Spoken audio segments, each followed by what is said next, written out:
Subscribe now and press the bell icon. Never miss an update. Hello everyone, welcome back to my YouTube channel. मैं हूं रजत। आज आपके लिए मैं part 4 लेकर आया हूं, किसका? परसेंटेज का। तो चलिए परसेंटेज का पार्ट 4 हम शुरू करते हैं। परसेंटेज का पार्ट 4 है हमारा, इसमें हम टाइप 4 लेंगे। इसका नाम है विश्लेषण के आधार पर। जो भी आपके विश्लेषण के आधार पर क्वेश्चन बनेंगे, यानी कि एनालिसिस बेस्ड क्वेश्चन। इसमें सब कुछ क्या होगा, एनालिसिस बेस्ड क्वेश्चन होंगे।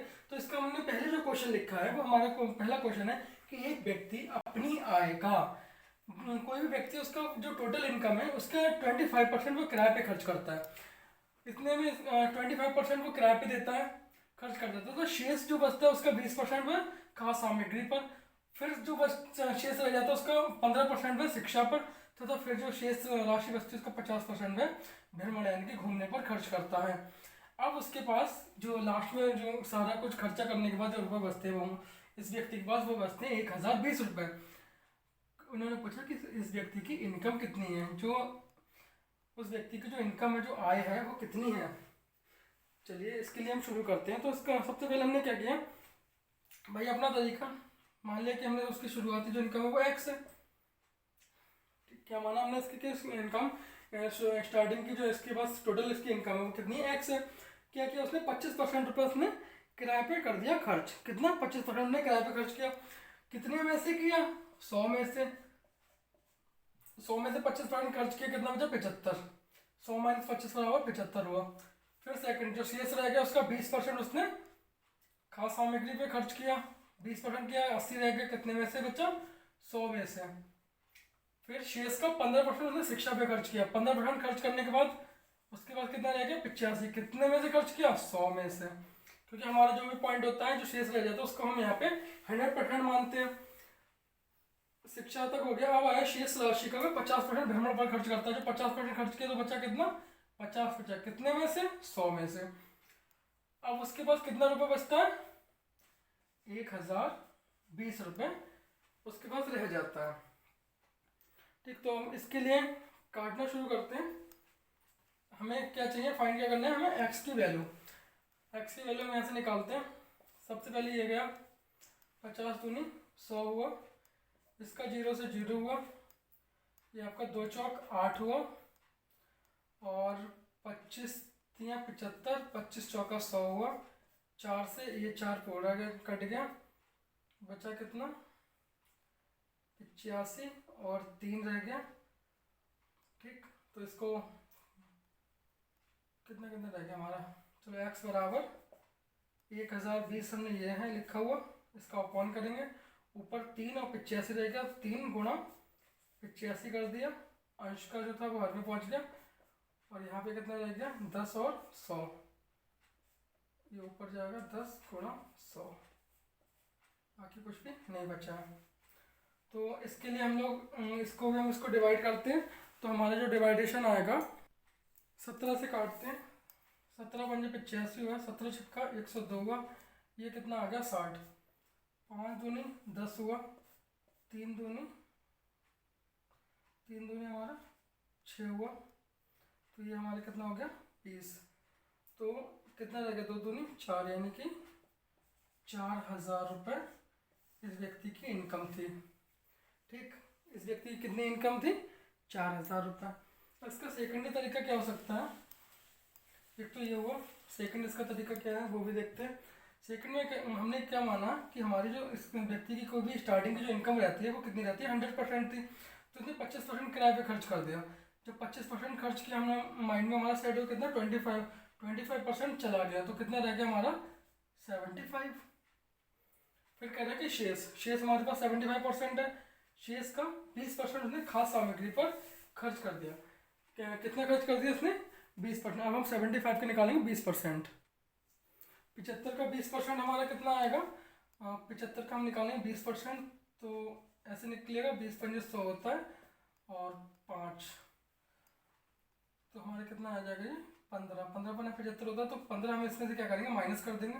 15 जब हमने माइनस किया तो हमारे पास कितना रह गया? 60। ठीक, हमारे पास इस टाइम शेष कितना है? 60% है। अब क्या हुआ कि शेष राशि का 50% वह नहीं, अभी शेष का 15%, शेष का 15% वह शिक्षा पर खर्च करता है। तो 60 का हमें क्या निकालना है? 15% 60 का हमने क्या निकाल दिया, 15% निकाला। तो जो 15% निकाला इसका 60 का, तो इसका हम 0 से 0 डिवाइड कर दिया, 0 से 0 हमारा चला गया, 5 तिया 15 हुआ जाके, 5 दूनी 10 हुआ जाके, 2 तिया तो कितना होगा, 3 तिया 9, यानी कि 60 में से हमें कितना माइनस करना है, 9, बचा कितना 51। तो 51 रहेगा। फिर कह रहा है कि शेयर्स का 50% पर भ्रमण पर खर्च करता है। 51 का 50% मतलब हाफ कितना होगा जाके 25.5, 25.5 होगा। इतना खर्च कर दिया, इतना ही बच गया। कह रहा आप उसके पास 1020 रुपये शेष रह जाते हैं। तो जो शेष रहेगी हमारे पास परसेंटेज में कितना है, 25.5 है, लेकिन रुपए में कितना है, 1020 रुपये है। तो हमें 25.5% की वैल्यू हमें कितनी मिल गई, 1020 मिल गई। निकालनी कितनी है हमें, 100% की, टोटल हमें इनकम निकालनी इसकी। तो 1020 अपॉन किया 25.5 इंटू 100 कर दिया। यहाँ पे पॉइंट हटाएंगे तो यहाँ पे 0 बढ़ाएंगे। 17 से हम इसको काटते हैं, 17 से काटा, 17 छक्का 102 होता है, 60 आएगा, 17 एकम 17 जाता है, और 17 पंजे 85 हो जाता है, 15 चौका 60 हो जाएगा। तो हमारे यहाँ पे आंसर कितना है, 100% की वैल्यू 4000 रुपये। तो जो हमारी स्टार्टिंग की जो इसकी वैल्यू थी, जो इसकी इनकम थी, टोटल इनकम जो सॉरी आय थी, जो इनकम थी वो हमारी 4000 रुपये इसकी थी। चलिए अब हम लोग नेक्स्ट क्वेश्चन पे आते हैं। एनालिसिस बेस्ड क्वेश्चंस का हम लोग एक नया क्वेश्चन लेकर आए हैं, जिसमें इसमें ये क्वेश्चन कह रहा है कि एक चुनाव में उम्मीदवार ए तथा बी हैं। दो उम्मीदवार हैं, एक चुनाव में दो लोग खड़े हुए हैं इलेक्शन के लिए। तो जिनका नाम, एक का ए है, एक का नाम बी है, एक का नाम ए है, एक का नाम बी है। कह रहा है कि ए को कुल मत का 70% प्राप्त हुआ। जब ए और बी दोनों को जो मत मिले हैं, जो भी वोट मिले हैं, उन टोटल को कितना हमने माना, 100% है। भाई जितने भी वोट पड़ेंगे हम लोग उसको क्या मानते हैं, 100% ही मानते हैं। तो यहाँ क्या हुआ कि ये 100% वोट, इसको वोट मिले किसको, दोनों को। पहला क्या हुआ कि ए को कुल मत का 70% मिला। कुल मत कितना था, 100%, इसका 70% मिला, यानी कि 70 मिल गया। बी चुनाव 30,000 मतों से हार गया। जब भाई 100% था टोटल, ए को 70% मिल गया, बी को कितना मिला होगा, 30%, क्योंकि 70 और 30 दोनों को ऐड करके ये तो हमारा बनता है 100%। अब बी चुनाव कितने से हारा है, 30,000 वोट से हारा है। जो बी को हमारे बी को ए से 30,000 वोट कम मिले हैं, या यूं कह लो कि ए को बी से 30,000 वोट ज्यादा मिले हैं, तभी तो ये 30,000 वोटों से हारा है, मतों से हारा है। तो यानी कि इन दोनों का जो डिफरेंस होगा, दोनों का 70 का और 30 का, वो कितना, 40 है। कितना है भाई, 40 आया ना। तो जो अंतर है वो हमारा कितना है, 30,000 है। तो हमारी 40 की वैल्यू है वो कितनी है, 30,000 है। निकालना में क्या है, कुल मतों की संख्या, यानी कि 100% निकालना है। 40 की वैल्यू हमें मिल गई 30,000 है। 100 की वैल्यू कितनी है, क्या वही काम करेंगे, क्या 30,000 अपॉन करेंगे 40 और गुणा करेंगे हम इसकी 100 से। गुणा हमने क्या किया, 100 से किया, 0 से 0 गया, 4 25 100 हो गया, और 25 दिया 75 हो गया, 1 2 3। टोटल मत हमारे कितने हो गए, 75,000। बहुत ज़्यादा शॉर्ट ट्रिक से था ये क्वेश्चन, और बहुत आसानी से सॉल्व हो गया। अब नेक्स्ट क्वेश्चन कराते हैं। अब हमारा नेक्स्ट क्वेश्चन आया है, हम सारे क्वेश्चन आपके लिए सॉल्व करवा देंगे, हर एक टाइप वाइज हम लोग लेके चल रहे हैं। तो परसेंटेज में जितने भी टाइप बन रहे हैं, सभी टाइप्स के क्वेश्चन होंगे, और एक भी क्वेश्चन आपका किसी भी लेवल का एग्जाम में बैठेंगे तो यहाँ से बच के नहीं जाएगा। ठीक, अब आते हैं, ये जो क्वेश्चन हमारा कि एक चुनाव में कुल मत के 30% मत अवैध हो गए। अवैध का मतलब होता है इनवैलिड। कुछ वोट ऐसे पड़े जो कि इनवैलिड हो गए, जो कि मान्य नहीं थे। ठीक, 30% मत अवैध हो गए। वैध वोट मतलब जो मान्य वोट थे, वैलिड वोट थे, वो उसके 40% आपको मिला। मतलब एक पार्टी का नाम है यहाँ पे दे रखा है, आपको मिले था बीजेपी 70,000 मतों से चुनाव जीत गई। उस चुनाव में कुल अवैध मतों की संख्या ज्ञात करो। जो अवैध वोट पड़े थे उनका नंबर बताना है, उनकी संख्या हमें ज्ञात करनी है। तो जैसा कि हम लोग पहले बता चुके हैं, टोटल हम लोग कितना मान के चलते हैं, 100%। इसमें से 30% जो वोट थे वो हमारे अवैध हो गए, यानी कि इनवैलिड थे। तो 100 का 30% निकाल दिया हमने, तो हमारे पास जो इस टाइम बचा वो कितना बचा है, 70%। 70% हमारे पास वोट थे। इन 70% का क्या हुआ कि 40% जो वोट आम आदमी पार्टी को मिल गए। कितना मिल गए, 40% वोट। तो 70 का 40% कितना हो गया, 7 चौक 28, 28 होगा, 2 जीरो तो कितना सिर्फ रह गया 28, 2 जीरो से वो 2 जीरो डिवाइड हो गया, तो कितना रह गया 28। जब आम आदमी पार्टी को मान लिया कितने 40% वोट मिला, यानी कि 28 वोट मिले, 28% वोट मिले किसने, कितने का, 70% का। तो इसकी वैल्यू में कितनी है, 28 है। तो बचा कितना है जो बीजेपी को मिला है, वो हम 70 में से 28 के लिए क्या करेंगे, माइनस करेंगे। तो यहाँ पे 10 में से 8 गया, 2 रह जाएगा, इधर रहेगा 6, 6 में से 2 गया आपका 4, यानी कि 42 जो वोट था वो मिला है बीजेपी को। और आम आदमी पार्टी को कितना मिला है, 28 वोट मिला है। कह रहे कि बीजेपी 70,000 मतों से चुनाव जीत गई।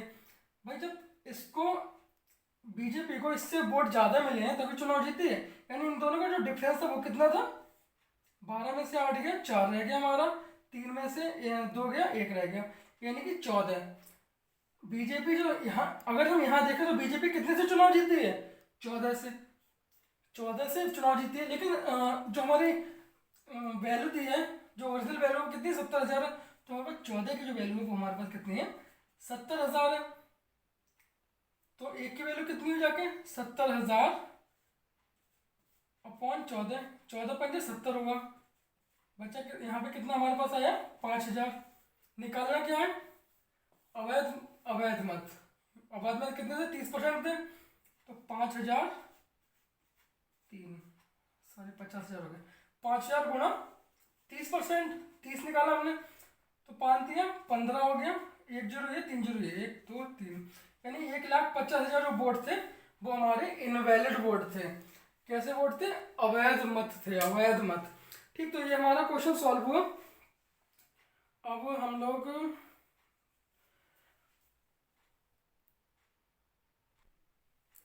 ये क्वेश्चन है, एक गांव में 40% आबादी के पास, एक गांव में 40% आबादी के पास शुद्ध पेयजल की सुविधा है।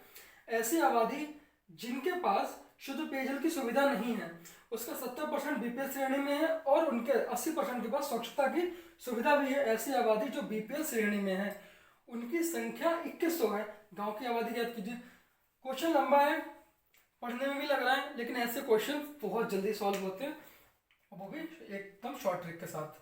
चलिए, तो सबसे पहले हमारा क्या है भाई, परसेंटेज का हम क्वेश्चन कर रहे हैं, तो हमारा 100% मानना हमारा एक फर्ज बन जाता है, 100%, क्योंकि हम लोग क्या है, परसेंटेज का हमारा जो पार्ट चल रहा है वो परसेंटेज चल रहा है।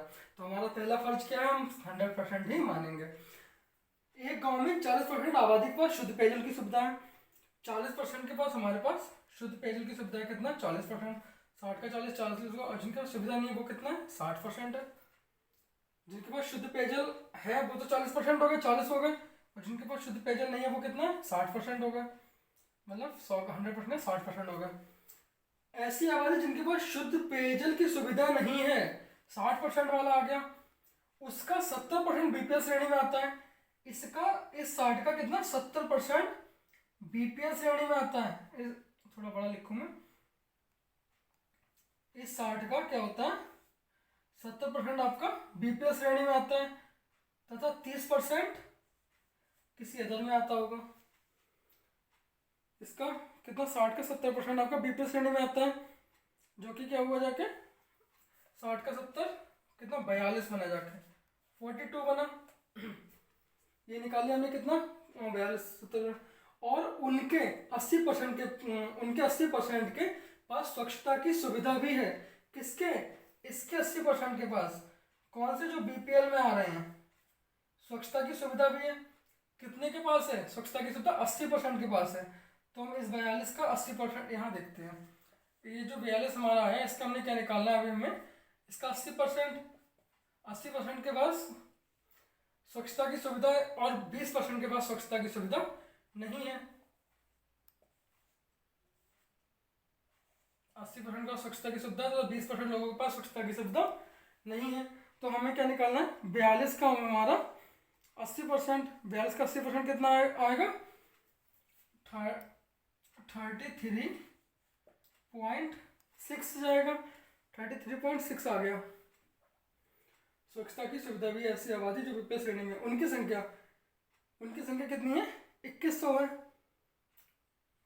उनकी संख्या 2100, ऐसी आबादी जो बीपीएल श्रेणी में है। तो ये तो बीपीएल श्रेणी में हमारी 80% की हो गई, 80% को स्वच्छता की सुविधा भी है। ठीक, ऐसी आबादी जो बीपीएल श्रेणी में है, बीपीएल श्रेणी में है।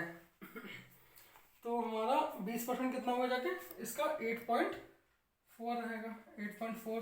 तभी हमारा कितना बनेगा जाके? 42, दोनों का एडिशन। अब क्या कह रहा है कि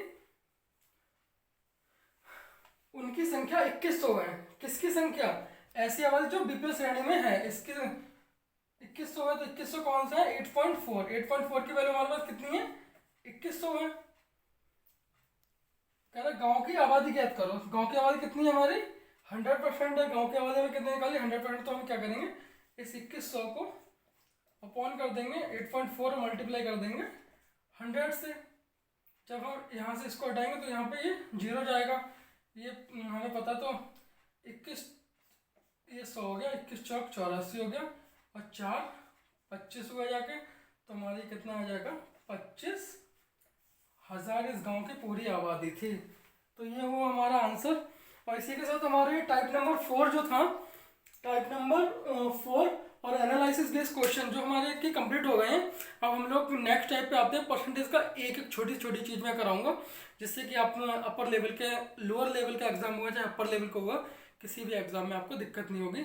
चाहे वो आपका SSC CGL हुआ, CHSL हुआ, MTS हुआ, या रेलवे में आपका NTPC का अभी जो चल रहा है एग्जाम वो हुआ, या आने वाला स्टेट 2 का एग्जाम हुआ, किसी भी एग्जाम में आपको कोई भी दिक्कत नहीं आने वाली है।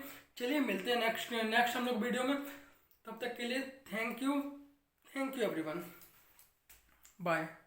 If you like the video, please click on the like button, write a comment, and subscribe to my channel.